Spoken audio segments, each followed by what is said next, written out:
கோணை தோசை கோணை கோணை கோணை ஸ்டைல எங்க நல்லா தான் இருக்கு தோசை. பார்த்தீங்கன்னா வித்தியாசமான சட்னி, எனக்கே புதுசு. இது எங்கள் மம்மி தான் சொன்னாங்க. பாருங்க, சட்னி பேர் என்ன? Peanut tomato chutney. தமிழில் வந்து பீனட் சட்னி கிடையாது, வேர்க்கடலை தக்காளி சட்னி, அதான் சொல்ல முடியும். சட்னி தமிழில் என்ன? ஓகே, அரைச்ச பிறகு திரும்ப பார்க்கலாம். ஆன பிறகு தான் இந்த பீனட் சட்னி பண்ணணும், எல்லா சட்னி மாதிரி. அதனால நாங்கள் கூழாக விட்டுட்டு, எப்படின்னா கொஞ்சம் நேரம் சூடு குறையணும். ஆனால் நாங்கள் பண்ண மிஸ்டேக் என்னென்னா, பார்த்தீங்கன்னா ஏதாவது தட்டு இல்லைன்னா அது மேலே மூடிடுங்க.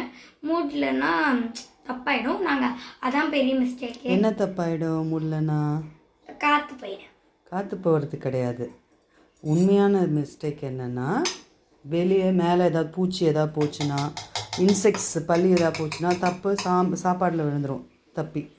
அதெல்லாம் ஆமாம், அதனால் அதை அவாய்ட் பண்ண மூடி வைக்கிறது நல்லது.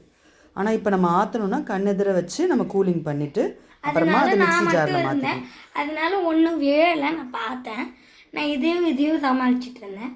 அதனால கொஞ்சம் கிண்டிட்டு கொஞ்சம் தோசை விட்டது.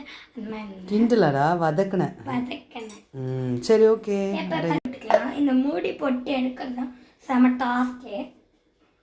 இது டாஸ்க். சரி, சட்னி தாளிக்க போகிறோம். வானல் கேட்குறாங்க. பார்த்தீங்கன்னா அதில் கொஞ்சோண்டு தண்ணியை போட்டு நம்ம மிக்ஸ் பண்ணிக்கலாம். பார்த்தீங்கன்னா எங்கள் ஆயாக்கு சர்வ் பண்ண போகிறோம். அவங்க எப்படி இருக்குன்னு பார்க்கலாம். போதும் சூப்பராக